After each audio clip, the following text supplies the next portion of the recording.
Bonjour Sneaker Spirit, c'est Camille, XXKUXX. Je partage avec ma communauté des bons plans vintage, de la seconde main. J'essaye de montrer un style de vie où tu fais attention à ta consommation. Je suis contente que vous veniez chez moi aujourd'hui pour découvrir mon dressing. Quand j'étais petite, mes parents, on n'avait pas beaucoup de budget. Du coup, on n'allait clairement pas faire les boutiques tous les samedis. J'allais plus récupérer des vêtements chez Emmaüs ou de mes cousins, cousines. Du coup, j'ai toujours eu un style un peu has-been et j'avais des pièces un peu farfelues. Et moi, j'ai toujours trop aimé ce côté un peu vintage. Mais c'est vrai que quand j'ai commencé à grandir un peu plus lycée, année d'études, la fast fashion m'a un peu rattrapée. J'ai commencé un peu à vouloir m'habiller comme tout le monde. Je me comparais aux autres et je voyais que moi ça partait un peu dans tous les sens. Et du coup je me suis dit vas-y, il faut que je me recentre un peu plus dans ce côté un peu plus comme tout le monde. Et dès que je suis revenue à Paris, j'étais en mode non mais attends, là je me suis complètement perdue à commander sur Asos, à aller chez Zara tous les samedis. C'est pas du tout l'éducation que j'ai reçue de ma famille. Je suis tout de suite retournée en fripe, j'ai tout de suite été sur Vinted et c'est là où j'ai un peu trouvé une petite passion pour Vinted et j'ai commencé à chiner plein de choses et le confinement est arrivé, je m'ennuyais comme beaucoup de personnes et j'en avais marre que mes amis consomment tout le temps de la fast fashion. Du coup je me suis fait une déterre où tous les jours je postais en story des sélections Vinted. Donc par exemple je faisais des thèmes genre tout à 1 €, robe de mariage, costume, pantalon tailleur, etc.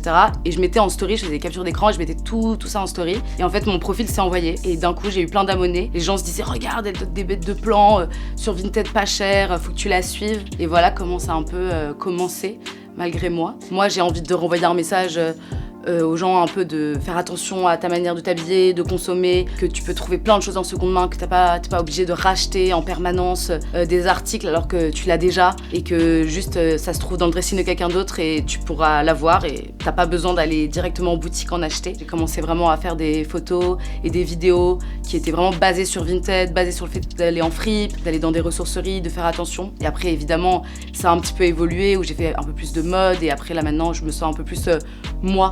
C'est-à-dire que je fais aussi de la création lifestyle où je montre mes proches, mes amis, les gens qui m'entourent, mes festivals, mes soirées, mes voyages, mais toujours de manière assez responsable et où tu fais attention à l'être humain et à ta belle planète.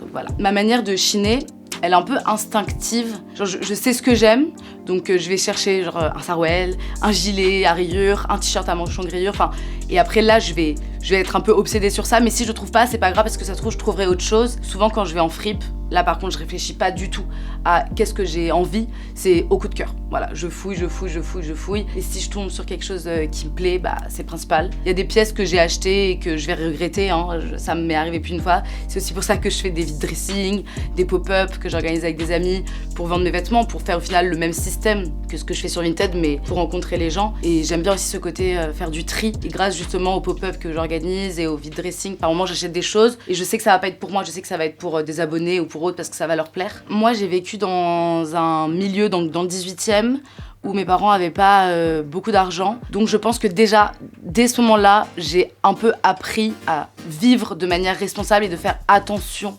à ta consommation. Et c'était pas genre full truc dans tes bras, t'as envie de ça, tu l'as, tu machin. J'ai toujours grandi dans un truc aussi un peu de responsable, dans tous les cas. Quand j'ai commencé dans l'influence, je me suis vraiment directement dit, il faut absolument que mes valeurs écologiques soient dans mon contenu. Et pour moi, c'est hyper important. Maintenant, on est au courant. Il n'y a plus d'excuses.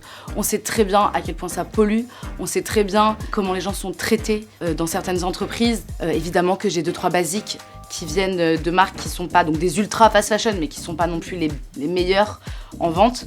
Mais sinon, vraiment, je suis fière de me dire que mon dressing, c'est 95% de seconde main et de vintage. Il y a des choses que tu peux ne pas acheter en première main. Tu n'es pas obligé d'aller chez Zara tous les samedis. Tu n'es pas obligé d'acheter des tops sur Shein avec des matières dégueulasses. Enfin, ouais, vraiment, pour moi, c'est trop important. Bon, j'arrête de parler et je vais vous montrer mon dressing.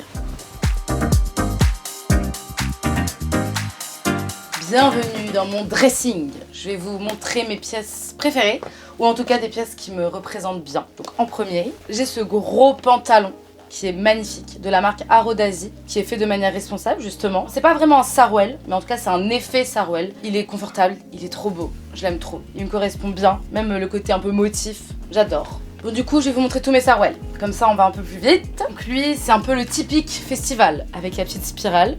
évidemment. C'est le meilleur pantalon, bien léger, j'adore. Là, on en a un peu plus travaillé, bien rose. Lui, je trouve qu'en vrai, il fait même limite un peu Japan style. Ensuite, lui, c'est un style Sarwell, mais c'en est pas vraiment un. Mais il est trop beau, kaki. Je le retrousse comme ça en taille basse et ça fait l'effet aussi ballon. Là, ça c'est un nouveau aussi que j'ai reçu comme copine, que j'ai sur Vinted, un peu plus chic. J'aime bien aussi avoir le côté très babos, très été et aussi de manière un peu plus chic. Je vais vous montrer mes plus belles trouvailles vintage, ou en tout cas les plus bénefs, celles qui, je pense, vont vous rendre jalouse. C'était mon rêve d'en avoir un, le Gaucho de chez Dior. Et en tant que meuf de gauche, il me fallait ce sac. Il est vraiment sublime. C'est une de mes meilleures amies qui me l'a trouvé sur Vinted, mais pour un prix très intéressant. Elle savait que je voulais un Gaucho de chez Dior et je pense qu'elle a cherché pendant plusieurs semaines pour enfin avoir l'annonce qu'il lui fallait.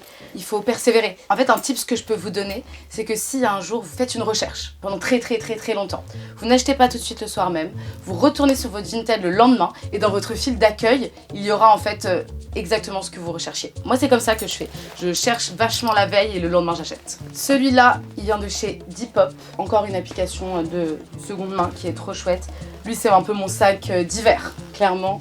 Et il est trop beau. Il complète grave bien une tenue, je l'adore. Mon sac Miu Miu que j'ai eu pour 60 € sur Vinted il y a 3 ans. Vraiment, celui-là, j'ai tout le temps des commentaires. Il est trop beau. En plus, il est hyper pratique, il est bien grand. Je le trouve vraiment magnifique et je trouve que c'est pas un sac trop trendy. Ça, c'est franchement une de mes plus belles trouvailles. 60 €, donc trop bénef. J'adore les bottes et j'ai trouvé une marque sur Vinted incroyable que j'ai pu partager d'ailleurs sur mes réseaux et je sais qu'il y en a qui en ont commandé. C'est des bottes mi-hautes et en fait ça je vous les recommande trop. C'est un magnifique modèle. En plus vous voyez c'est assez large pour le mollet. Du coup moi je trouve ça beaucoup plus joli que les bottes qui te serrent comme ça. Avec la boucle juste ici j'aime trop et la marque c'est Big Cambergs. Il y en a plein sur Vinted, vraiment, je vous les conseille.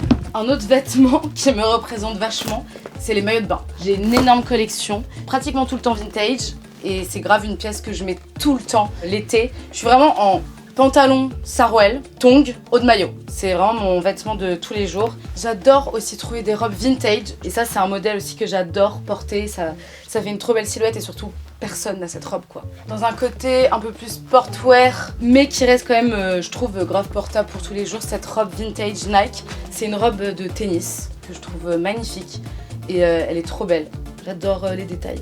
Ma robe la plus sexy, je pense, elle est magnifique, elle est toute ouverte en fait dans le dos, pareil elle est vintage et là après ça part un peu évasé mais c'est transparent, on voit un petit peu tes fesses et ça aussi c'est ce genre de robe, j'adore. J'ai une veste à tout faire, c'est-à-dire qu'on n'a pas envie d'acheter 10 000 manteaux avec de la fourrure, du coup j'ai juste à mettre cette veste en jean qui n'est pas du tout mon style. Le jean comme ça, très années 2000, c'est pas forcément ce que je préfère, mais je vais rajouter plein de manteaux dessus et en fait ça va faire que je change de veste du coup à chaque fois. C'est du layering de manteaux. Et comme ça, j'ai pas à en racheter. Donc celle-là, c'est la version un peu près du corps, que j'aime trop. Et quand il n'y a que la fourrure qui dépasse comme ça, je trouve ça grave chic et très mignon. Je vous parlais de moi en soirée techno. Ça, c'était vraiment mon bombers que je mettais à chaque fois. Mais avec la petite veste en jean en dessous et la fourrure, ça rajoute un côté un peu plus mignon. De temps en temps, je suis grande dame. Voilà. J'aime bien aussi montrer ce côté. Quand je porte des trucs très féminins et très grande dame, tout le monde est en mode waouh! Et j'adore justement avec cette petite veste pouvoir changer de style avec ça, j'adore. Et pour finir, ça c'est mon combo préféré avec la veste en cuir. Je trouve que ça fait trop beau. Et cette veste en cuir, je l'avais payée 40 € et cette petite veste 15 €. Donc en vrai, il y a une belle pièce comme ça aussi peu chère, tout de seconde main. J'adore. Je pense que les vêtements, j'y accorde pas trop un aspect sentimental. Mais j'ai un accessoire que j'ai acheté en Thaïlande et qui m'a sauvée pour tout mon voyage parce que déjà contre l'insolation, il n'y a rien de mieux. Et en fait c'était des Thaïlandaises et même des Européennes qui portaient ça pendant un festival dub que j'avais fait. C'est grave devenu mon accessoire préféré pour l'été et il est incroyable. Et donc ça l'été, j'ai ce foulard, un haut de maillot, un pantalon, des tongs, un tote bag et je vais à la plage. Voilà, c'est un peu mon look de tous les jours et j'adore ce foulard, je l'ai vraiment trimballé partout et j'aurais dû en acheter plus. J'en ai qu'un mais en même temps c'est un peu mon petit chouchou, je l'adore. Merci Sneaker Spirit d'être venu chez moi et d'avoir découvert mon univers, mon dressing. J'espère que ça vous donnera envie d'en savoir un peu plus sur moi. Je vous invite à me suivre pour en découvrir un peu plus. Merci, bisous!